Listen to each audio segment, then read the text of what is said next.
Mari kita berdoa. Tuhan, kami datang ke tempat ini hanya untuk memuliakan Tuhan kami Yesus Kristus, yang sudah dengan setia menggenapkan seluruh kehendak Allah selama berada di bumi dan sudah naik ke sorga. Kami bersyukur, kami ingin memuliakan Tuhan Yesus yang sudah begitu menderita dan sudah begitu dihina selama di dalam dunia. Biarlah kami memuliakan Tuhan Yesus bukan hanya di dalam kesempatan pada pagi ini, tetapi juga di dalam kehidupan kami selanjutnya. Karena kami bersyukur setelah Tuhan Yesus naik ke sorga, Roh Kudus diutus, tinggal di dalam diri kami dan membimbing kami menjadi anak-anak Tuhan yang memuliakan Tuhan. Berkati firman Tuhan yang kami renungkan pada pagi ini. Dalam nama Tuhan Yesus kami berdoa. Amin. Silakan duduk. Pagi hari ini kita akan banyak merenungkan dari Injil Yohanes. Kita akan belajar tentang kemuliaan Kristus yang sudah menyelesaikan tugasnya dan Roh Kudus diutus. Mari kita membaca bersama-sama bagian yang pertama, yaitu Yohanes pasal yang ke-7 ayat yang ke-39. Injil Yohanes pasal yang ke-7 ayat yang ke-39. Mari kita membuka suara membaca bersama-sama ayat ini. 1, 2, 3. Yang dimaksudkannya ialah roh yang akan diterima oleh mereka yang percaya kepadanya. Sebab roh itu belum datang karena Yesus belum dimuliakan. Saudara sekalian, di dalam ayat-ayat sebelumnya, khususnya di dalam ayat yang ke-38, kita tahu bahwa Tuhan Yesus sedang berbicara tentang air hidup. Barang siapa percaya kepadaku, seperti yang dikatakan oleh kitab suci, dari dalam hatinya akan mengalir aliran-aliran air hidup. Yang dimaksudkannya, ternyata air hidup itu adalah Roh Kudus.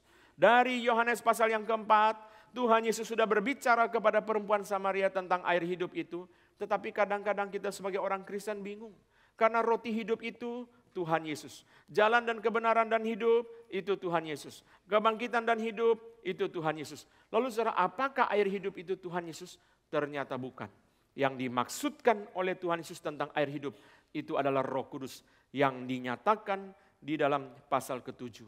Di dalam pasal yang keempat Tuhan Yesus tidak menjelaskan secara eksplisit sehingga kita meraba-raba, tetapi setelah di dalam pasal ke-7 kita langsung mengerti. Saudara sekalian, Tuhan Yesus berbicara satu penjelasan tentang air hidup dan ini mengingatkan kita kepada apa yang dijanjikan di dalam kitab Wahyu. Di dalam kitab Wahyu Tuhan berjanji orang yang haus akan kuberi minum dengan cuma-cuma dari mata air kehidupan. Wahyu pasal ke-21. Orang yang haus akan kuberi minum dengan cuma-cuma dari mata air kehidupan. Wahyu 22, barang siapa yang haus, hendaklah ia datang. Dan barang siapa yang mau, hendaklah ia mengambil air kehidupan dengan cuma-cuma. Ketika kamu haus, kamu datang saja, bawa saja dahagamu. Kamu tidak usah bawa uang, kamu tidak usah bawa apa yang ada padamu. Kamu bawa persoalanmu, bawa kekuranganmu, bawa kegagalanmu. Dan Tuhan memberikan kepadamu mata air kehidupan. Ini adalah satu janji yang sangat hebat karena bertolak belakang dengan apa yang ada di dalam dunia. Dunia tidak bisa menerima kegagalan kita, dunia tidak bisa menerima kelemahan kita, dunia hanya mau kita datang kalau kita mempunyai kelebihan, mempunyai kemampuan, mempunyai kekuatan, mempunyai keluar biasaan, baru dunia mau terima dan mau melayani kita. Tapi Tuhan Yesus berkata, barang siapa haus, dia kuberi minum dengan cuma-cuma dari mata air kehidupan. Kamu tidak punya apapun, tidak punya kemampuan apapun, tidak punya tabungan apapun, tidak punya kelebihan apapun. Asal kamu dahaga, datang saja. Kamu akan diberikan minuman dengan cuma-cuma. Saudara sekalian, di dalam Yohanes pasal ke-7, Tuhan Yesus tidak berbicara tentang mata air kehidupan, tetapi berbicara tentang Roh Kudus. Saudara, di dalam puncak daripada hari perayaan Hari Pondok Daun, Yohanes 7 ayat 37. Tuhan Yesus berdiri dan berseru, barang siapa haus, baiklah ia datang kepadaku dan minum. Lalu ayat ke-38, barang siapa percaya kepadaku, seperti yang dikatakan oleh kitab suci, dari dalam hatinya akan mengalir aliran-aliran air hidup. Yang dimaksudkannya ialah roh yang akan diterima oleh mereka yang percaya kepadanya. Sebab roh itu belum datang karena Tuhan Yesus belum dimuliakan. Air hidup, kata Yesus kepada perempuan Samaria, yang akan terus memancar sampai kepada hidup yang kekal. Roh Kudus digambarkan sebagai air hidup. di dalam Yohanes 4 dan Yohanes 7. Dan air itu mempunyai 3 macam hal yang berkaitan dengan Roh Kudus. Pertama, membersihkan. Kedua, menyegarkan. Ketiga, memuaskan. Membersihkan semua kekotoran. Di internet ada satu video, saudara sekalian, domba-domba itu ditenggelamkan, saudara, lalu ditutup dengan tutupan itu, saudara. Seperti akan disiksa. Tetapi ternyata mereka dibersihkan, dimandikan, dimasukkan ke dalam air dan dimandikan, dibersihkan dengan air. Air itu membersihkan. Yang kedua, air itu menyegarkan. Pada waktu orang lesu, mandi supaya segar. Dan orang paling senang pergi ke tempat sungai yang jernih, yang airnya mengalir, lalu berenang supaya menjadi segar. Lalu saudara memuaskan dahaga. Pada waktu dia haus, saudara, dia bertemu dengan air, saudara sekalian. Kadang-kadang air yang kotor saja di padang pasir pun orang minum, apalagi air bersih. Saudara, Roh Kudus digambarkan, saudara sekalian, sebagai aliran air hidup yang terus memancar sampai kepada hidup yang kekal. Demikian kata Yesus kepada perempuan Samaria. Berarti Roh Kudus terus membersihkan kita, Roh Kudus terus menyegarkan kita, Roh Kudus terus memuaskan kita sampai kepada hidup yang kekal. Sampai kepada kita masuk ke rumah Bapa, kita terus mengalami pekerjaan Roh Kudus dalam hidup kita. Tapi Yohanes 7 ayat 39, Tuhan Yesus berkata, Roh itu belum datang karena Yesus belum dimuliakan. Apa artinya dimuliakan? Yesus belum dimuliakan, maka Roh Kudus belum datang. Di dalam Yohanes pasal ke-12, saudara sekalian, Tuhan Yesus berkata di ayat 23, telah tiba saatnya anak manusia dimuliakan. Aku berkata kepadamu, sesungguhnya jikalau biji gandum tidak jatuh ke dalam tanah dan mati, ia tetap satu biji saja, tetapi jika ia mati, ia akan menghasilkan buah. Ternyata, secara arti langsung, daripada kalimat Yesus dimuliakan itu adalah kematian. Yaitu dia diangkat ke atas kayu salib, dia ditinggikan di atas bukit, lagu nomor 2 tadi. Ditinggikan di atas bukit, sudah tinggi bukitnya, ditaruh lagi di atas tiang yang tinggi. Saudara, dia ditinggikan seperti ular tembaga yang ditinggikan pada zaman Musa itu. Tetapi saudara, D. A. Carson mengatakan, Yesus dimuliakan, itu adalah satu paket. Mulai dari kematian, sampai kebangkitan, sampai kepada kenaikan Tuhan Yesus ke sorga. Dia dimuliakan. Tuhan Yesus dimuliakan. Kalau Tuhan Yesus belum dimuliakan, saudara, berarti Roh Kudus tidak datang. Kenapa? Karena pekerjaan Tuhan Yesus belum selesai. Ini yang akan kita lihat nanti. Pekerjaan Tuhan Yesus belum selesai, Roh Kudus jangan datang dulu. Nanti kita akan lihat dalam bagian yang kedua, saudara, pelajaran-pelajaran yang penting di dalam kerjasama antara Tuhan Yesus dan Roh Kudus. Yesus belum selesai tugas, Roh Kudus jangan buru-buru datang. Roh Kudus pun harus menunggu, Roh Kudus pun harus bersabar. Kita sendiri tidak sabar untuk saudara menjalankan ini dan menjalankan itu. Tetapi Roh Kudus harus sabar menanti sampai Tuhan Yesus menyelesaikan tugasnya. Sebelum kematian, kebangkitan dan kenaikan. Sebelum satu paket itu selesai, Roh Kudus jangan datang dulu. Karena tugas Tuhan Yesus belum selesai. Setelah Tuhan Yesus sudah selesai tugas, Roh Kudus turun. Itu sebabnya, saudara perhatikan hal ini. Saudara, salah satu yang sangat penting di dalam memahami Pentakosta adalah Pentakosta dan kenaikan Tuhan Yesus itu adalah satu koin dua sisi. Inilah kesalahan dari banyak gereja yang memisahkan antara Pentakosta dan kenaikan Yesus. Itu sebabnya saudara banyak ahli mengatakan saudara Pentakosta adalah peristiwa Kristus. Peristiwa kristologis, bukan peristiwa Roh Kudus. Orang sering kali mengatakan Pentakosta berarti Roh Kudus datang. Roh Kudus tidak ujuk-ujuk datang. Roh Kudus datang karena Tuhan Yesus sudah selesai tugas. Roh Kudus datang karena Bapa dan Tuhan Yesus mengutus dia. Peristiwa Pentakosta adalah peristiwa kristologis. Peristiwa Pentakosta adalah peristiwa yang berkaitan erat, yang tidak bisa dipisahkan dari kenaikan Tuhan Yesus. Saudara, di dalam permulaan Injil Yohanes Pembaptis berkata, aku membaptis kamu dengan air sebagai tanda pertobatan.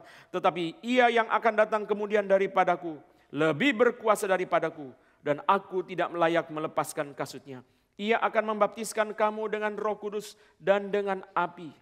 Saudara, Yohanes Pembaptis merasa dirinya tidak layak membaptiskan manusia dengan Roh Kudus.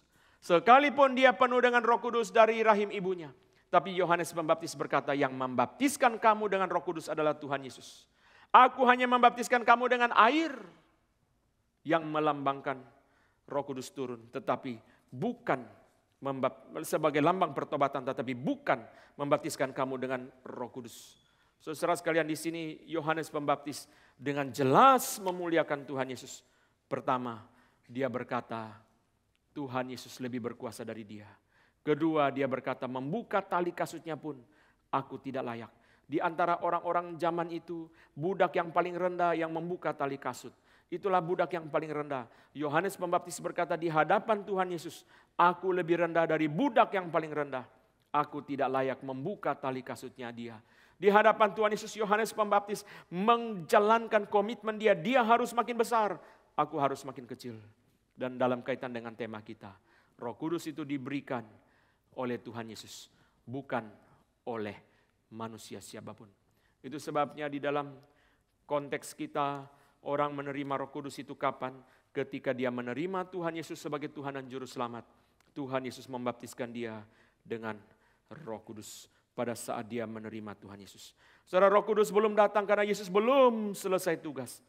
Dan saudara, setelah Yesus selesai tugas, Roh Kudus diutus. Dan kita lihat ini yang juga dibicarakan oleh Petrus dan para rasul. Mari kita baca Yohanes pasal yang kelima. Yohanes pasal yang kelima, ayat yang ke-31 dan 32. Saya bacakan Kisah Para Rasul. Kisah Para Rasul pasal yang kelima, ayat ke-31 dan 32. Saya bacakan, dialah yang telah ditinggikan oleh Allah sendiri, dengan tangan kanannya menjadi pemimpin dan juru selamat, supaya Israel dapat bertobat, dan kami menerima pengampunan dosa. Dan kami adalah saksi dari segala sesuatu itu, kami dan Roh Kudus, yang dikaruniakan Allah kepada semua orang yang mentaati Dia. Setelah Tuhan Yesus selesai tugas, Roh Kudus diutus ke dalam dunia. Roh Kudus tinggal di dalam diri orang percaya. Tapi Petrus berkata, dikaruniakan kepada orang yang mentaati Dia. Saudara lihat di dalam ayat 2 ayat ini, saudara, Petrus dan para rasul memuliakan Kristus. Maka Roh Kudus ikut bersaksi. Lalu saudara, Petrus berkata, orang yang taat kepada Roh Kudus, yang taat kepada Tuhan, Roh Kudus dikaruniakan kepada dia. Jadi kita mengertinya bingung kita. Loh, kita memuliakan Yesus baru Roh Kudus bersaksi, atau Roh Kudus bekerja baru kita memuliakan Yesus? Ini adalah dua hal yang timbal balik satu dengan lain. Roh Kudus bekerja, maka kita taat. Kita taat, maka Roh Kudus bekerja. Roh Kudus bekerja, maka kita memuliakan Kristus. Kita memuliakan Kristus, maka Roh Kudus bekerja. Tetapi kalau kita membaca dari sudut pandang kita, tugas kita, di sini kita mengerti. Tugas kita adalah memuliakan Kristus. Tugas kita adalah memberitakan Injil. Saudara mengatakan, saya sudah beritahu papa mama sudah bertahun-tahun supaya percaya Tuhan Yesus. Papa mama belum percaya. Jangan lupa, tugas kita memberitakan Kristus. Pada waktu kita memberitakan Kristus, pada waktu kita memuliakan Kristus, Petrus berkata, dan kami adalah saksi dari segala sesuatu itu. Kami dan Roh Kudus, dua saksi. Kami dan Roh Kudus. Waktu kita memuliakan Kristus, waktu kita memberitakan Kristus, kita satu saksi, Roh Kudus satu saksi. Sehingga di sini sistem dua saksi dari perjanjian lama boleh digenapi. Di mana Roh Kudus juga hadir. Bersaksi, kita bersaksi di telinga jasmani dia, Roh Kudus bersaksi di dalam telinga rohani dia. Menjadi dua kubu atau dua kelompok yang bersaksi. Tugas kita adalah memuliakan Kristus. Tugas kita adalah taat. Memang saudara sekalian, saya pikir-pikir juga, saudara, Roh Kudus akan jengkel kalau dia memimpin kita tidak taat. Dia memberi firman, kita nggak taat. Dia melakukan ini, kita melawan. Dia lama-lama jengkel, dia nggak mau bekerja. Tetapi ketika kita taat kepada dia, saudara, dia terus bekerja sampai titik yang paling puncak itu. Namanya adalah kepenuhan Roh Kudus. Orang mengalami kepenuhan Roh Kudus bukan berarti perasaannya meluap-luap. Ini kalimat daripada Oswald Sanders. Orang mengalami kepenuhan Roh Kudus itu bukan perasaannya meluap-luap, menjadi tak terkontrol, ketawa terus, nangis terus, menjadi aneh. Tidak. Orang kepenuhan Roh Kudus itu ketaatan. Kuncinya, tandanya adalah ketaatan demi ketaatan. Yang sulit, dia bisa taat. Yang keras, dia bisa menyangkal diri. Orang yang begitu keras bisa jadi lembut. Orang yang sulit senyum bisa tersenyum. Orang yang apa saja saudara sekalian seperti bertentangan dengan diri dia. Tetapi Roh Kudus bekerja. Tugas kita memuliakan Kristus, tugas kita taat. Yesus sudah selesai tugasnya, Roh Kudus sudah dikirim ke dalam dunia. Bagaimana Roh Kudus bekerja? Dua ini. Tugas kita taat, tugas kita memuliakan Kristus. Di dalam banyak khotbah yang lalu, saya sudah pernah singgung 3 hal yang paling disukai Roh Kudus. Pertama, kemuliaan Kristus, karena itu adalah tugas utamanya. Kedua, firman Allah, karena itu pemberiannya. Ketiga, kekudusan, karena itu namanya. 3 hal yang paling disukai Roh Kudus. Pertama, kemuliaan Kristus, karena itu tugas utamanya. Kedua, firman Allah, karena itu Dia yang memberikan sendiri. Ketiga, kekudusan, karena itu adalah namanya sendiri. Saudara sekalian, apa yang kita bisa lakukan? Tuhan Yesus sudah selesai tugas, sudah naik ke sorga, Roh Kudus sudah dikirim ke dalam dunia.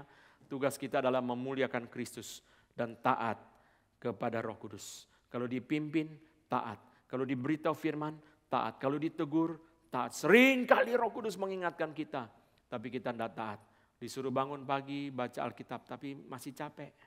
Disuruh bangun pagi, berdoa, tetapi masih enak tidur, saudara sekalian. Itu sebabnya tempat tidur itu di dalam Amsal dibilang begini, jangan menyukai tempat tidur. Janganlah menyukai tidur, karena kemiskinan segera menyerbu engkau seperti seorang perampok. Memang saudara, kalau orang sudah capek, saudara sekalian, sudah capek sekali. Saya baru ngerti yang Patong bilang, besok sampai di surga, saya langsung minta tidur 2 tahun. Saudara. Karena sudah capek, saudara sekalian. Yang paling jengkel, saudara Patong pernah cerita juga itu, saudara. Di pesawat, sudah capek, mau tidur, saudara sekalian. Dibangunkan sama pramugari. Patong mengatakan, kurang sedikit saya bilang sama dia, nyala setan, saudara. Sudah tidur, mau pelayanan, saudara dibangun. Pak, mau makan pak, mau makan pak.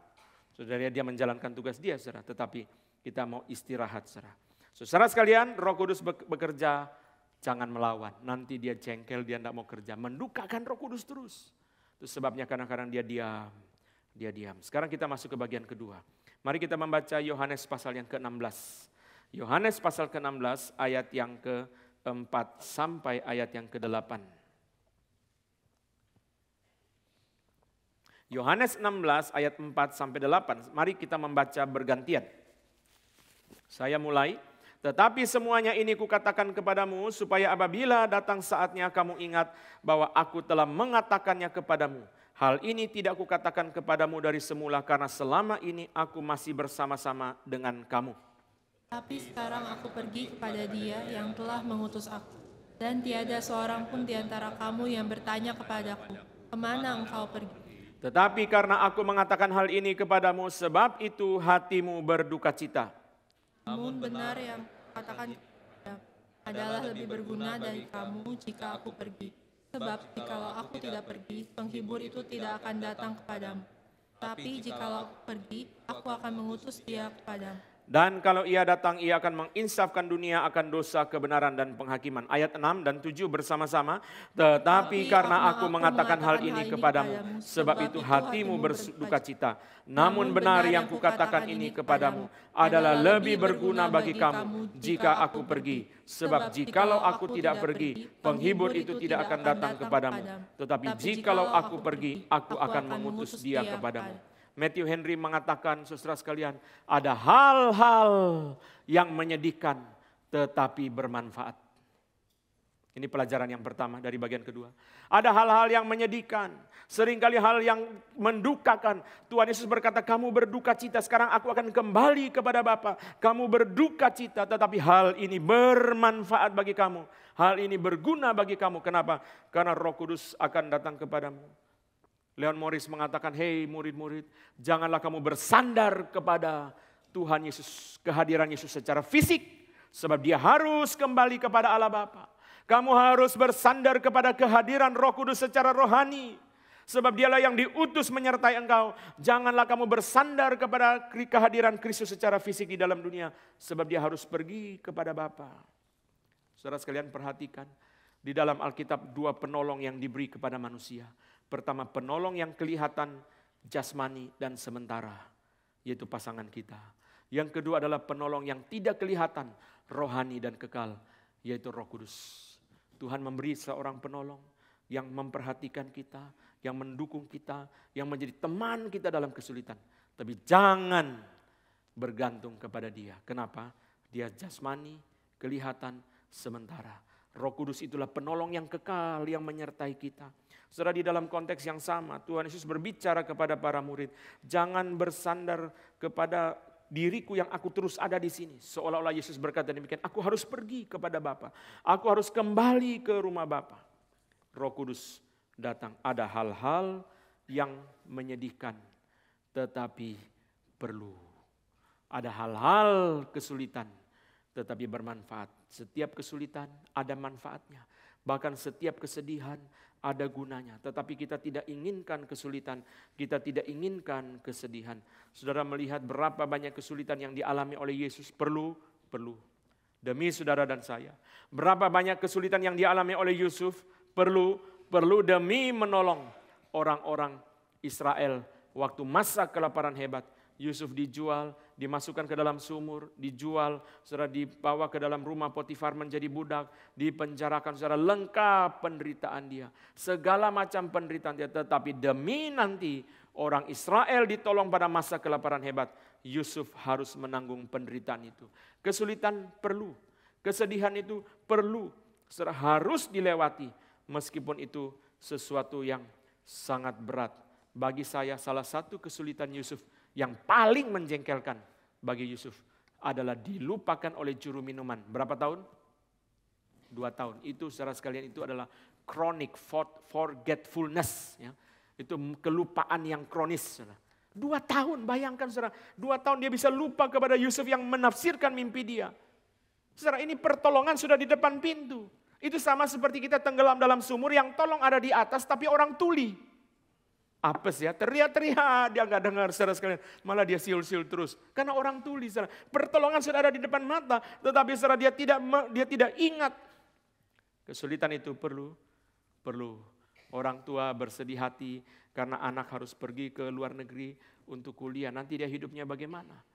Zaman sekarang sudah lebih mendingan ya, ada video call. Zaman dulu saudara kita hanya dengan iman melepas anak kita pergi. Pokoknya kalau tidak ada kabar berita apa-apa, ya sudah, kadang-kadang tulis surat datang sampai sekian bulan. Atau zaman Patong cerita, saudara, tulis surat bisa 1 tahun baru nyampe. Sampai bilang, saya mau menikah dengan kamu. Lalu orangnya balas saudara, oke saya mau. Suratnya 1 tahun lagi sampai yang mau nikah sudah meninggal, saudara. Terlalu lama. Zaman sekarang lebih gampang, saudara. Kita bisa lihat video call, kita bisa, saudara, seperti setiap hari ada. Tapi waktu kita lepas pergi dengan kesedihan yang perlu. Kesedihan perlu. Kesulitan perlu. Dalam hidup kita ada banyak sekali kesulitan dan kesedihan yang perlu harus rela.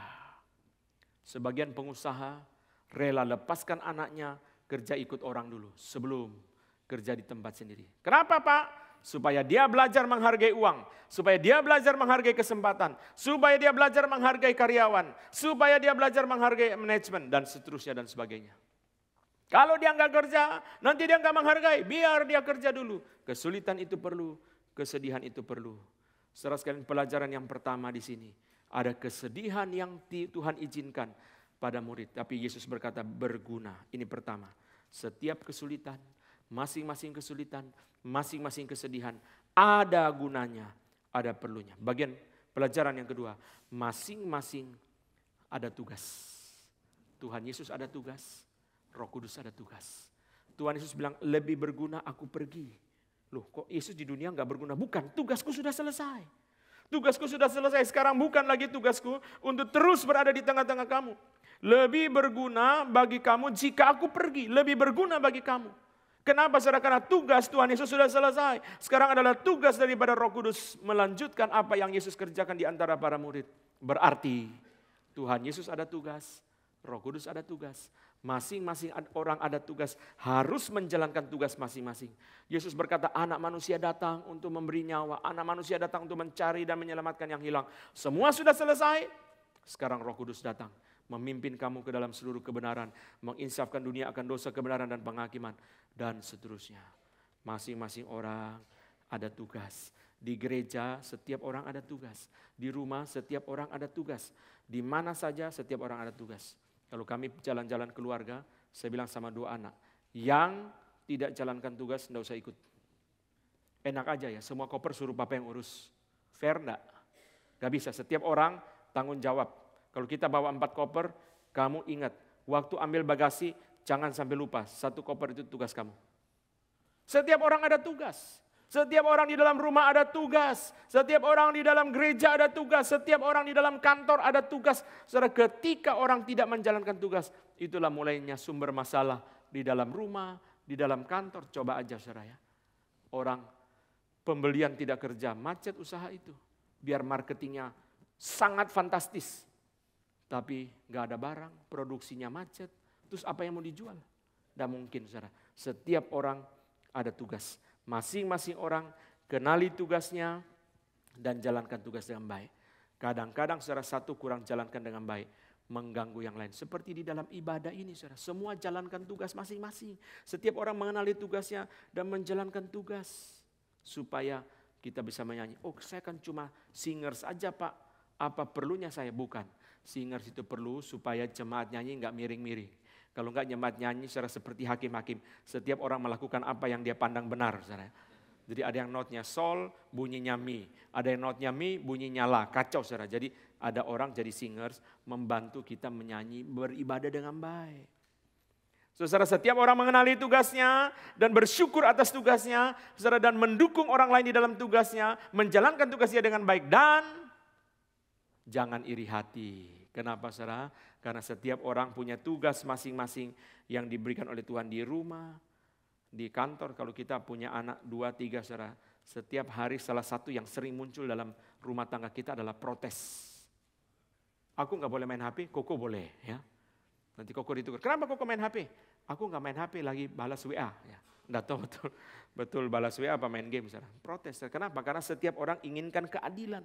Itu sebabnya saya percaya saudara, manusia dicipta oleh Tuhan sebagai gambar Allah dengan ide keadilan. Sehingga tidak ada orang dia ngajari keadilan, ketidakadilan. Dia nggak pernah belajar filsafat hukum, nggak pernah belajar filsafat politik pun. Dari kecil dia sudah protes. Ketidakadilan. Ketidakadilan. Saudara, mari kita menemukan tugas kita.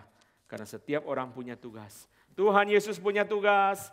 Roh Kudus punya tugas. Mari kita jalankan tugas kita masing-masing dengan baik sampai tuntas, sampai selesai. Seorang nenek datang sama anaknya berobat ke dokter, lalu saudara sekalian dikasih obat, pulang sembuh, balik lagi. Pak dokter, makasih ya, obatnya saya sembuh. Dokter mengatakan, oh bukan saya, Tuhan. Terus nenek bilang, kalau Tuhan yang menyembuhkan, kok Pak dokter yang terima uang ya. Terus anaknya bilang, wah enak ya jadi dokter ya, Tuhan yang menyembuhkan, Pak dokter yang terima uang. Terus dokternya bilang lagi, saya sih tidak maksa, tapi kalau mau langsung ketemu Tuhan silakan ya. Saudara dokter ada tugasnya, pasien ada tugasnya sama. Kalau saudara dokter, jalankan tugas. Saya pernah dikasih tahu dokter paru-paru itu. Nakal pasiennya, apa? Kenapa? Dia sebelum ketemu saya, ngantri di bawah pohon itu saya lihat dari jendela, masih ngerokok. Saya tiap kali ketemu sudah bilang, jangan merokok ya, jangan merokok ya. Lalu dikasih obat paru-paru. Kok bilang sampai rumah nggak merokok? Baru di bawah situ saya lihat dari jendela dia masih merokok. Dokter punya tugas, pasien punya tugas. Sama saudara, di mana saja begitu.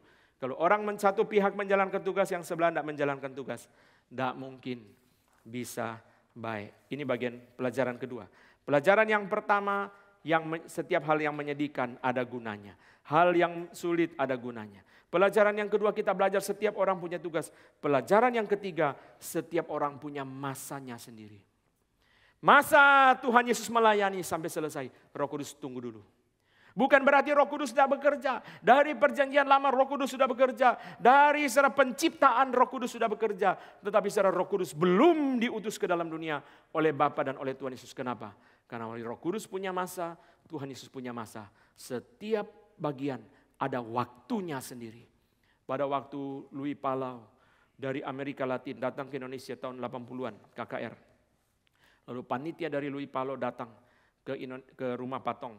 Lalu minta pendapat. Patong mengatakan sebaiknya jangan paksakan. Sebaiknya beri kesempatan. Billy Graham KKR dulu di Indonesia. Kenapa? Itu orang besar. Kalau you sudah ngotot mau, jalankan. Nanti Billy Graham tidak ada kesempatan. Akhirnya mereka tetap mau jalankan KKR. Dan KKR-nya kurang begitu berhasil. Dan selama-lamanya Billy Graham tidak pernah KKR di Indonesia. Saudara, setiap orang harus mengerti orang itu ada masanya. Setiap orang ada waktunya. Ada masa kita harus menunggu. Ada masa kita harus sabar. Kalau kita tidak mau mengerti hal ini, kita tidak mengerti apa yang Yesus katakan. Sekarang aku pergi, kenapa? Tugasku selesai. Berarti masaku sudah selesai. Dan saudara sekalian, lihat di dalam Injil Yohanes, saudara perhatikan kalimat ini. Injil Yohanes adalah Injil yang paling banyak mencatat Yesus mengatakan dia sudah selesai tugas. Tadi dibacakan oleh liturgis juga dalam Yohanes 17 ayat yang keempat. Aku telah mempermuliakan engkau di bumi dengan jalan menyelesaikan pekerjaan yang engkau berikan kepadaku. Aku sudah menjalankan kehendak Bapa, aku sudah menjadi terang, aku sudah menjadi teladan, aku sudah mengasihi. Semua itu adanya di dalam mana? Injil Yohanes. Dan puncaknya Yohanes 19 ayat 30. Di atas kayu salib Yesus berkata sudah selesai. Perhatikan kalimat ini hanya dicatat oleh Injil Yohanes. Tidak dicatat oleh Matius, Markus, ataupun Lukas. Hanya Yohanes yang mencatat Yesus sudah selesai tugas. Itu sebabnya hari ini khotbah kita banyak berbicara tentang Injil Yohanes. Karena Yohanes memperhatikan satu hal, kesaksian Yesus bahwa dia sudah menyelesaikan tugas. Di dalam doa syafaat yang terakhir, yaitu Yohanes 17, Tuhan Yesus 8 kali berkata, aku telah 8 kali.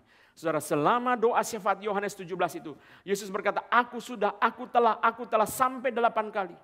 Di situ kita mengerti, oh tugasnya sudah selesai, masanya sudah selesai, saatnya dia berhenti. Itu sebabnya definisi pensiun di dalam Alkitab dan definisi pensiun di dalam masyarakat beda. Masyarakat pertama memperhatikan angkatan kerja.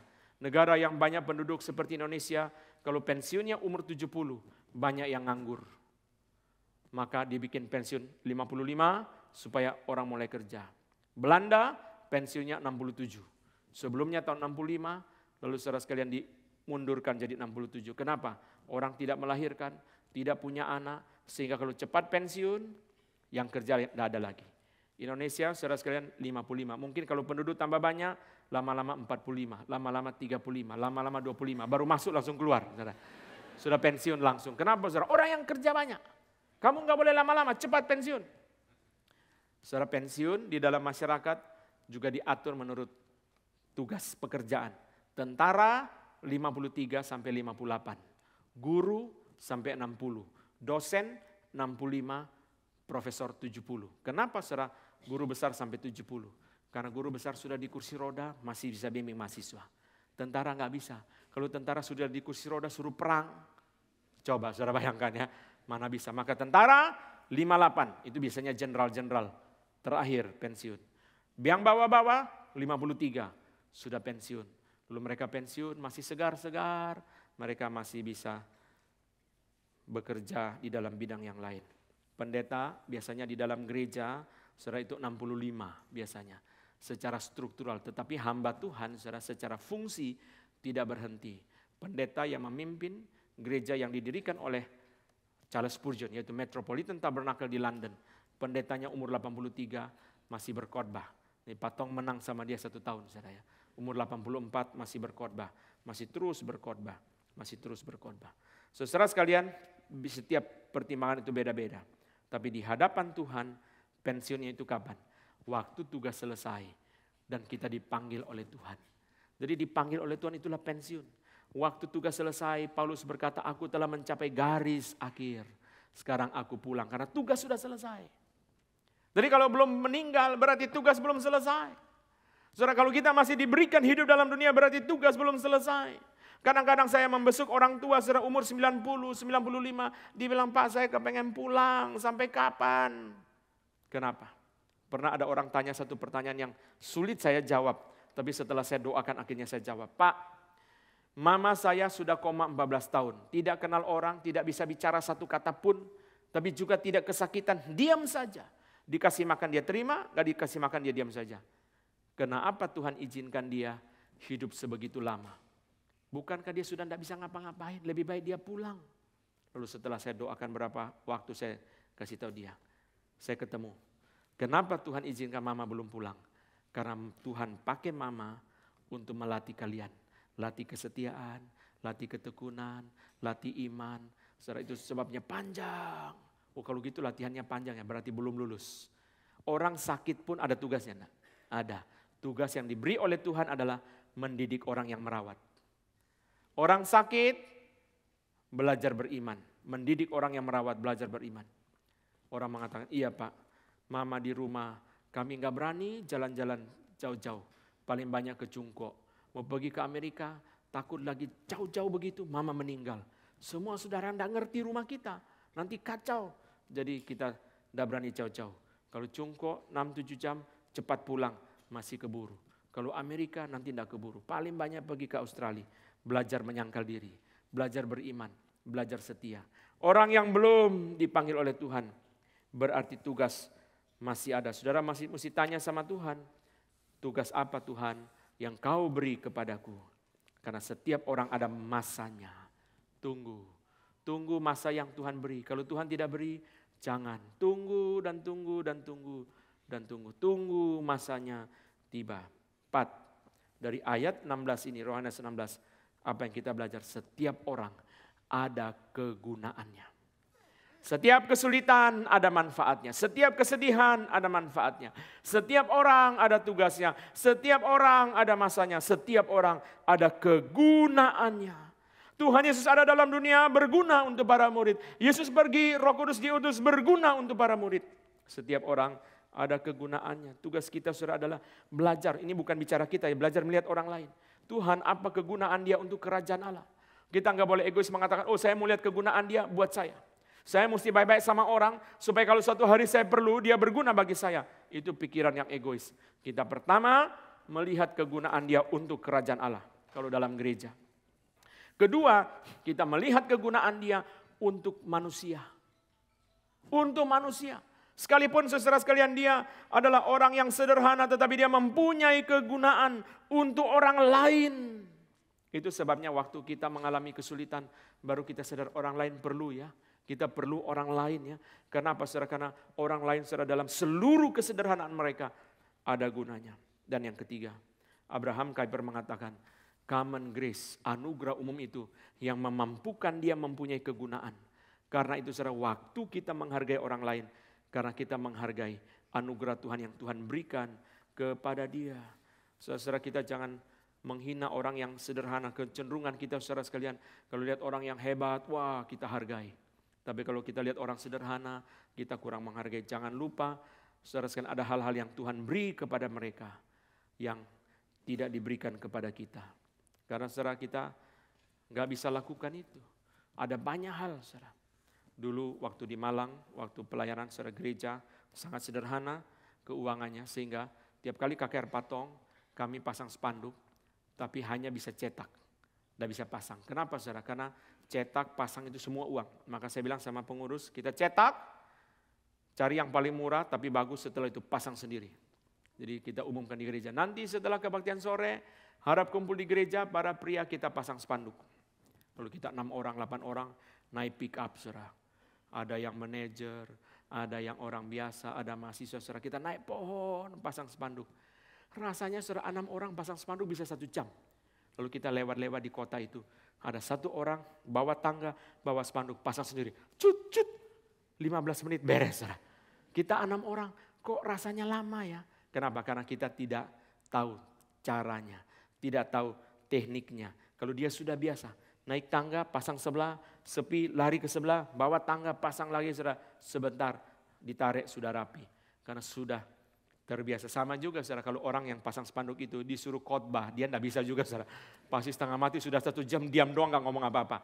Sama ya, saudara, karena setiap orang ada gunanya. Setiap orang ada bagian berkat yang Tuhan beri kepada dia. Ada anugerah umum yang Tuhan beri kepada dia. Ada bakat talenta yang Tuhan beri kepada dia. Yang mendorong kita menghargai dia bukan karena dirinya. Tapi karena anugerah Tuhan yang diberi kepada dia. Satu kali Patong secara cerita. Dia kasih arloji yang agak mahal kepada seorang jemaat GRI dari Swiss. Saya kaget sekali. Karena saya tahu biasa Patong kasih arloji yang mahal itu kepada pendeta. Profesor, pendeta-pendeta. Lalu saudara saya kaget sekali, Patong luar biasa ya. Boleh tahu kenapa Patong? Patong mengatakan seluruh GRI Satu-satunya anggota orang Swiss cuma dia. Maka saya kasih dia untuk menghargai jasa orang Swiss di dalam membuat arloji. Karena Bapak itu bekerja di workshop arloji. Maka Patong kasih dia arloji yang bagus. Menghargai jasa orang Swiss di dalam menghasilkan arloji bagi umat manusia. Itu pikiran yang harus kita pikir. Bukan kita menghargai dia karena dia nanti ada gunanya buat saya. Kita menghargai dia karena kerajaan Allah. Melalui dia kerajaan Allah memperoleh berkat. Melalui dia orang lain memperoleh berkat. Itu adalah hal yang kita harus belajar. Setiap kesulitan ada manfaatnya. Setiap orang ada tugasnya. Setiap orang ada masanya. Setiap orang ada gunanya. Untuk kerajaan Allah, untuk orang lain. Dan itu adalah anugerah yang Tuhan berikan kepada mereka. Mari kita masuk kepada bagian yang terakhir, saudara sekalian. Yohanes 20 ayat 21 sampai dengan 23. Ini yang dari khotbah hari Minggu lalu, saya teruskan saudara di dalam khotbah pada hari ini. Yohanes 21 ayat 20, Yohanes 20 ayat 21 sampai 23. Maka kata Yesus sekali lagi, damai sejahtera bagi kamu. Sama seperti Bapa mengutus aku, demikian juga aku sekarang mengutus kamu. Dan sesudah berkata demikian, ia mengembusi mereka dan berkata, terimalah Roh Kudus. Jikalau kamu mengampuni dosa orang, dosanya diampuni. Dan jikalau kamu menyatakan dosa orang tetap ada, dosanya tetap ada. Setelah hari Minggu yang lalu kita sudah belajar saudara sekalian, setelah bangkit Tuhan Yesus 4 kali menurut catatan Injil. Berkata, damai sejahtera bagi kamu, damai sejahtera bagi kamu, damai sejahtera bagi kamu. Tuhan Yesus tidak datang dengan berita penghakiman. Kamu kenapa lari waktu penyaliban? Kamu berani-beraninya berkata berita kebangkitan omong kosong. Kamu tahu nggak itu salah? Yesus tidak membawa berita penghakiman. Dia membawa berita damai sejahtera kepada mereka. Mereka dikuatkan. Kenapa? Karena mereka akan diutus untuk pergi melayani. Mereka diberikan damai sejahtera. Mereka diberikan Roh Kudus. Diberikan kuasa untuk mengampuni. Kita perhatikan hanya beberapa bagian dari ayat-ayat ini. Nanti saudara sekalian khotbah hari ini akan sambung pada hari Minggu yang akan datang lagi. Tentang kenaikan Tuhan Yesus versi Lukas. Itu adalah bagian terakhir, khotbah yang paling terakhir dari Injil Lukas. Nah kita lihat saudara, ini adalah satu kesaksian yang sangat indah. Ayat 21, mari kita lihat. Yohanes 20 ayat 21. Maka kata Yesus sekali lagi, damai sejahtera bagi kamu. Sama seperti Bapa mengutus aku, demikian juga sekarang aku mengutus kamu. Setelah diberi damai sejahtera, pengutusan itu tiba. Sebagaimana Bapa mengutus aku mengutus kamu. Bapa mengutus aku, memberi otoritas kepadaku. Sekarang dengan otoritas yang diberi oleh Bapa, aku utus kamu. Maka setelah kamu sudah menerima otoritas, utuslah orang. Terus diutus untuk melayani. Itu sebabnya dari KKR Patong di Australia, kita juga harus mendoakan supaya ada pemuda-pemudi yang dibangkitkan oleh Tuhan untuk menjadi hamba Tuhan. Ada orang yang dibangkitkan oleh Tuhan untuk menjadi hamba Tuhan. Berapapun satu gereja diberkati Tuhan, kalau tidak ada pemuda-pemudi menjadi hamba Tuhan, ada yang kurang di dalam gereja itu. Berapa banyaknya jemaat, berapa banyaknya persembahan, berapa hebatnya gedungnya, kalau tidak ada orang menjadi hamba Tuhan, ada yang kurang, bahkan ada yang salah di dalam gereja itu. Kita bersyukur gereja kita sudah 3 yang masuk sekolah teologi dan sudah melayani. Sekarang menyusul lagi saudara. Dari Pekanbaru ada 1, saudara dari KKR regional kita ada 1, di Pemuda masih ada lagi beberapa yang sedang berdoa. Harap terus orang masuk ke dalam sekolah teologi. Seperti doa yang sudah pernah saya share kepada saudara. Sebelum yang terakhir lulus, kiranya sudah ada yang masuk lagi. Sambung menyambung, tidak putus-putusnya menjadi hamba Tuhan. Sebagaimana Bapa mengutus aku, memberi otoritas kepadaku, sekarang aku mengutus kamu. Demikian setelah aku memberi otoritas kepada kamu, kamu pergi. Kapan Yesus beri otoritas? Matius 28. Kepadaku telah diberi segala kuasa di sorga dan di bumi. Kepadaku telah diberi segala otoritas di sorga dan di bumi. Sekarang kamu pergi. Kamu pergi untuk apa saudara? Kamu pergi. Bapa mengutus aku, ada misinya. Aku mengutus kamu juga ada misinya.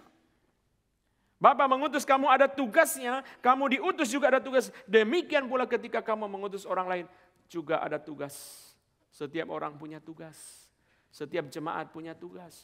Saudara mengatakan saya bukan penatua, bukan diaken, bukan diakones. Tugas saya apa? Banyak. Kemarin di Speak ada 200 orang yang melayani. 198 persisnya. Banyak tugas. Di dalam gereja ada banyak tugas. Nanti waktu retret katekisasi, penatua, diaken, diakones datang memberitahu saudara tugas apa ya yang harus saya kerjakan. Banyak.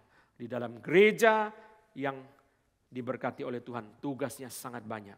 Tinggal kita mau menyerahkan diri atau tidak. Saudara perhatikan, Yesus meniru Bapa, replikasi. Yesus meniru Bapa, sebagaimana Bapa mengutus aku, juga aku mengutus kamu. Demikian pula nanti kita akan meniru Tuhan Yesus, kita akan juga mengutus orang lain untuk pergi melayani Tuhan. Kita meniru Tuhan Yesus di dalam pengutusan, kita meniru Tuhan Yesus di dalam pelayanan, kita meniru Tuhan Yesus saudara sekalian di dalam apa? Di dalam karakter dan sifat. Sebagaimana Bapa bekerja, aku bekerja, kata Yesus. Sebagaimana Yesus melayani, bukan dilayani. Demikian pula kita juga harus melayani, bukan dilayani. D.A. Carson mengatakan begini, kalau begitu kita meniru Yesus, berarti pelayanan kita bukan hanya penginjilan, tetapi juga pelayanan, diakonia, aksi kasih, memberikan perhatian kepada orang sakit, mendoakan orang sakit dan seterusnya. Karena itu adalah seluruh pelayanan Tuhan Yesus yang holistik. Nah, di Speak, saudara, saya membahas ini, saya mengutip apa yang saya khotbahkan di dalam Speak, saudara. Saudara D.A. Carson mengatakan, saudara sekalian, garam dan terang beda fungsi. Garam dan terang beda fungsi. Garam itu adalah preservative, mencegah supaya jangan terjadi kebusukan. Terang itu revelatory, mencerahkan, menginspirasi. Itu beda garam dan terang. Garam cegah kebusukan. Maka orang Kristen menjadi garam dengan cara apa? Kesaksian hidup dia yang baik, membikin orang berdosa sungkan berbuat dosa. Orang fasik tidak tahan dalam perkumpulan orang benar, Mazmur 1. Maka orang benar di kantor itu, dia mau korupsi sungkan. Orang benar di kelas itu, dia mau nyontek sungkan. Saudara, biasanya mereka diam-diam, mereka menyendiri, ayo kita nyontek. Jangan sampai dia tahu. Kenapa saudara sekalian? Dia orang benar. Apalagi kalau di kelas saudara, orang benar yang tukang lapor, itu paling dibenci seluruh sekolah saudara ya. Heran ya, itu tukang lapor saudara sekalian. Kalau dia dulu mahasiswa, umpama di sekolah teologi ya, mahasiswa tukang lapor. Lalu saudara sekalian setelah jadi dosen juga tukang lapor saudara, itu dibencinya kekal saudara ya. Tukang lapor dari dulu saudara, dia yang suka lapor-lapor dosen. Saudara mahasiswa suka nakal-nakal. Saudara di sekolah teologi itu kan sekarang sudah banyak berubah ya. Tapi zaman dulu saudara sekolah teologi itu sangat kolot. Saudara jangan pikir saudara sekalian, kalau saudara membayangkan saudara, sekolah teologi itu saudara laki-laki keluar saudara rambut kurang rapi sedikit bisa disuruh pusap itu. Bisa dihukum, sangat ketat. Itu berenang itu setan. Pakai jeans setan. Maka saudara sekalian, di dalam sekolah teologi zaman dulu ya, karena tidak ada laptop, tidak ada HP, saudara sekalian tidak ada colokan listrik. Hanya tombol lampu. Kenapa? Kalau sekolah teologi pasang colokan listrik, anak-anak gak belajar, mereka bawa Walkman itu. Walkman dengar lagu nanti saudara dicolok, habis baterai colok kan. Tapi mahasiswa gak kurang pinter. Dia beli bola lampu yang ada colokan listriknya saudara. Lalu beli kabel panjang, sambung ke bawah. Oh mahasiswa itu saudara pinter-pinter, kenapa? Karena dia juga manusia gambar Allah yang orang berdosa. Sehingga mereka pinter saudara. Gak boleh nonton bioskop. Tetap saja hari mereka keluar, hari Kamis, itu nonton bioskop. Kenapa saudara? Karena yang ngajak ngomong gini, yang mau les Inggris, ayo berangkat yuk. Nah, dosen tidak tahu, pikirnya ada les Inggris saudara ya. Ternyata mereka pergi nonton bioskop. Waktu zaman saya di sekolah teologi, Patong punya prinsip sangat berbeda. Kalau Patong mengatakan, kalau semua diketati seperti anak kecil, dia tidak belajar dewasa. Setiap orang tanggung jawab sama Tuhan. Ada aturan? Ada. Tapi tidak dibikin sangat ketat. Nanti sampai di gereja dia liar. Kenapa saudara? Karena semuanya saudara sekalian, terlalu ketat seperti anak kecil. Itu Patong punya prinsip sangat berbeda. Dikasih kesempatan. Supaya dia bisa belajar menjadi orang yang dewasa. Saudara, preservatif. Garam itu menahan. Terang itu mencerahkan. Menginspirasi. Ketika orang percaya mengasihi, kasihnya menjadi inspirasi bagi orang yang belum percaya. Ketika orang percaya melakukan kejujuran, kejujurannya menjadi inspirasi. Revelatory function, saudara. Itu sebabnya saudara sekalian, di dalam khotbah Speak hari Sabtu saya katakan, orang percaya menjadi anugerah umum. Ketika mereka menjadi garam dan terang, menjadi anugerah umum bagi orang yang belum percaya. Melalui kejujuran, melalui kasih, melalui kesaksian kita, menjadi anugerah umum bagi orang yang belum percaya. Nah, saudara sekalian, bagian yang sangat menarik kita perhatikan dalam konteks pembicaraan kita adalah di Yohanes 20 ayat 22. Tuhan Yesus berkata, dan sesudah demikian ia mengembusi mereka dan berkata, terimalah Roh Kudus. Tuhan Yesus mengembusi murid-murid. Apa maksudnya? Saudara, di dalam seluruh Alkitab hanya 2 kali pengembusan itu. 1 kali Allah mengembusi Adam di dalam penciptaan. Dan tubuh yang sudah dicipta itu menjadi makhluk hidup. Mari kita lihat Kejadian 2 ayat 7. Saudara, ini adalah paralel daripada apa yang sedang kita bicarakan dalam Yohanes 20. Saudara, sehingga membentuk satu pikiran yang utuh. Kejadian 2 ayat 7. Ketika itulah Tuhan Allah membentuk manusia itu dari debu tanah dan mengembuskan nafas hidup ke dalam hidungnya. Demikianlah manusia itu menjadi makhluk hidup. Tuhan menghembuskan nafas hidup. Menghembuskan, saudara perhatikan di dalam creation. Tuhan menghembuskan, saudara sekalian, physical life. Di dalam recreation, Tuhan Yesus menghembuskan the Holy Spirit, the spiritual life. Di sini saudara hanya 2. Itu sebabnya kenapa mengembuskan itu tidak boleh dilakukan oleh manusia. Karena itu adalah prerogatif Tuhan. 1 Tuhan menghembuskan hidup jasmani. 1 Tuhan menghembuskan hidup rohani. Hanya 2 kali di dalam seluruh Alkitab. Tidak boleh orang atau manusia, pendeta siapapun mengembuskan Roh Kudus. Dia bukan Tuhan Yesus. Itu adalah prerogatif dari Tuhan Yesus. Di awal khotbah ini kita sudah belajar. Yohanes Pembaptis pun tidak mengembuskan Roh Kudus sekalipun dia penuh dengan Roh Kudus dari rahim ibunya. Karena itu adalah prerogatif daripada Tuhan Yesus. Saudara Herman Ridderbos mengatakan, saudara, mengembuskan ini saudara sekalian ada 2 hal. Ada 2 hal, saudara. Pertama, saudara, berkaitan dengan new spiritual life, new life, spiritual life, hidup rohani yang baru. Tuhan mengembuskan mereka. Tapi yang kedua adalah empowerment. Tuhan memampukan mereka untuk pergi melayani. Terimalah Roh Kudus. Setelah Yesus bangkit, dia menampakkan diri. Dia naik lalu dia mengutus Roh Kudus. Bapa dan Anak mengutus Roh Kudus datang dan memampukan mereka. Itu sebabnya dalam khotbah berapa minggu lalu kita belajar. Banyak hal yang murid-murid tidak selesai. Baru selesai setelah Yesus naik ke surga. Kenapa? Karena Roh Kudus yang menolong mereka mengerti. Sebelum Roh Kudus datang, mereka tidak mengerti. Nah, saya mau tutup khotbah ini saudara dengan melihat begini. Saudara sekalian perhatikan empowerment of the Holy Spirit. Saudara, empowerment, saudara, penguatan dari Roh Kudus itu. Kalau saudara perhatikan di dalam perjanjian lama, seperti shift. Waktu kitab Hakim-Hakim, saudara baca kitab Hakim-Hakim, selalu dikatakan begini, berkuasalah Roh Tuhan atas dia, sehingga singa dicabiknya seperti mencabik anak kambing, tanpa apa-apa di tangannya. Hakim-hakim sudah dikuasai oleh Roh Kudus. Mereka mempunyai kekuatan fisik yang luar biasa. Setelah lalu bergeser. Sampai di dalam Daud, Daniel masih banyak kekuatan fisik. Tapi sekarang bukan lagi berbicara fisik. Daud berkata, Roh Tuhan ada padaku. Berbicara dengan perantaraanku. Firman-Nya ada di lidahku. Sampai di dalam Yesaya pasal yang ke-11. Mesias itu saudara. Dikatakan roh Tuhan akan ada padanya. Roh hikmah dan pengertian. Roh nasihat dan keperkasaan. Roh pengenalan dan takut akan Tuhan. Ya, kesenangannya ialah takut akan Tuhan. Sudah sangat berbeda. Saudara, dari kitab Hakim-Hakim Roh Kudus bekerja secara fisik. Tapi saudara bergeser terus sampai dengan rasul-rasul. Saudara, Roh Kudus bukan bekerja secara fisik. Melalui kekuatan fisik mereka tidak. Itu sebabnya saudara sekalian kita lihat di dalam perjanjian baru. Mereka dibunuh. Yakobus dipenggal kepala. Tidak ada, saudara sekalian, pembalasan seperti Daniel atau Sadrak, Mesak, Abednego, enggak ada saudara. Pengampunan. Tetapi saudara, kesaksian mereka bukan lagi bersifat jasmani, bersifat rohani. Bersifat rohani. Kesaksian mereka sudah bersifat rohani. Zaman sekarang Roh Kudus bekerja dalam diri kita bukan bersifat jasmani saudara, bersifat rohani. Roh Kudus memang menguatkan kita menanggung kesulitan, tapi saudara, kuasa yang diberi oleh Roh Kudus kepada seorang ibu yang mencintai Tuhan. Sehingga kalimat dia saudara, sekalipun untuk sementara waktu dilawan oleh anak-anaknya. Tapi setelah itu anak-anaknya ditaklukkan oleh Roh Kudus. Kuasa yang menyertai seorang guru sekolah minggu. Sehingga apa yang diajarkan kepada anak dari masih kecil, mereka pegang sampai mereka bertemu dengan Tuhan. Tuhan Yesus sudah memberi mereka damai sejahtera dan mengutus mereka dan menghembuskan Roh Kudus kepada mereka. Itulah cara Tuhan bekerja.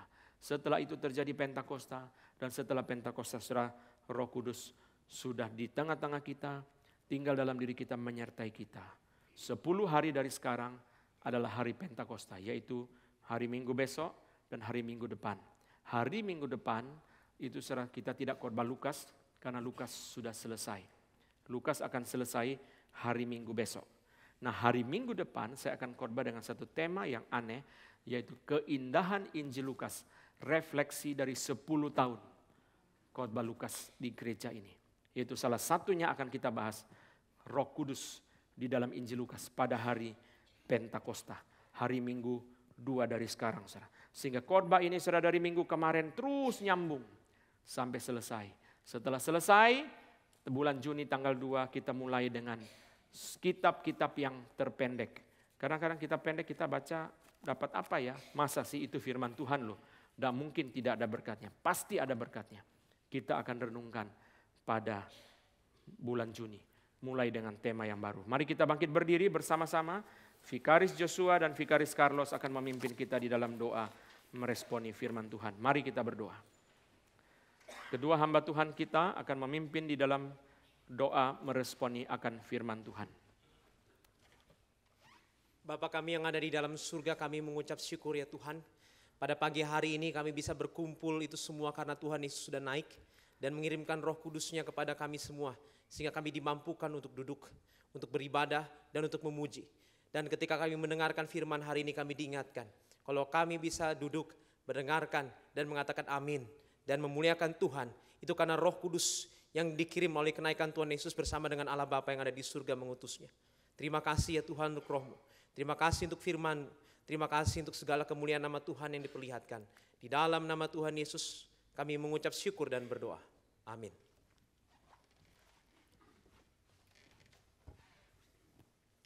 Bapa di dalam surga, kami bersyukur karena Kristus telah menyelesaikan tugasnya di dunia dan Kristus kembali ke surga, dan Bapa dan Kristus mengutus Roh Kudus yang juga bekerja di dalam gereja, di dalam diri orang percaya. Kami bersyukur untuk firman Tuhan yang telah diberitakan, dan kami memohon biarlah setiap daripada kami sebagai umat percaya disadarkan oleh Roh Tuhan yang terus memimpin kami apa panggilan dan tugas kami sebagai orang percaya, apa panggilan dan tugas kami sebagai gereja, khususnya di GRI Kebun Jeruk ini. Pimpinan tolonglah kami agar sebagai komunitas umat Tuhan kami boleh mengerjakan dan menggenapkan setiap panggilan dan tugas yang telah Tuhan berikan kepada setiap daripada kami. Dalam nama Tuhan kami Yesus Kristus kami berdoa dan bersyukur. Amin. Amin. Mari tetap berdiri, kita mengakui iman kita di hadapan Tuhan dengan pengakuan iman rasuli. Aku percaya kepada Allah, Bapa yang Maha Kuasa, Halik langit dan bumi, dan kepada Yesus Kristus, anaknya yang tunggal Tuhan kita, yang dikandung dari Roh Kudus, lahir dari anak darah Maria, yang menderita sengsara di bawah pemerintahan Pontius Pilatus, disalibkan, mati dan dikuburkan, turun ke dalam kerajaan maut. Pada hari yang ketiga, bangkit pula dari antara orang mati, naik ke sorga, duduk di sebelah kanan Allah, Bapa yang Maha Kuasa. Dan dari sana ia akan datang untuk menghakimi orang yang hidup dan yang mati. Aku percaya kepada Roh Kudus, gereja yang kudus dan am, persekutuan orang kudus, pengampunan dosa, kebangkitan tubuh, dan hidup yang kekal. Amin. Silakan duduk. Saudara sekalian,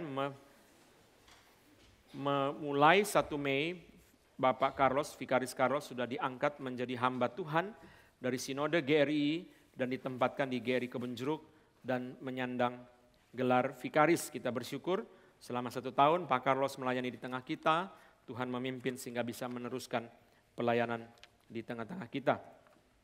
Saudara sekalian, hari Minggu nanti kita akan bersama-sama mengikuti perjamuan kudus. Mari kita mempersiapkan diri kita untuk masuk ke dalam perjamuan kudus pada hari Minggu yang akan datang di dalam kebaktian 1 maupun kebaktian 2. Dan kita akan mengakhiri khotbah Lukas seluruhnya di dalam pasal terakhir, bagian yang terakhir. Tuhan Yesus memberkati mereka dan terangkat ke sorga. Kita akan membahas tentang kenaikan Tuhan Yesus di dalam versi daripada Injil Lukas, sehingga khotbah hari ini akan nyambung lagi ke dalam khotbah hari Minggu yang akan datang dan khotbah 2 minggu yang akan datang.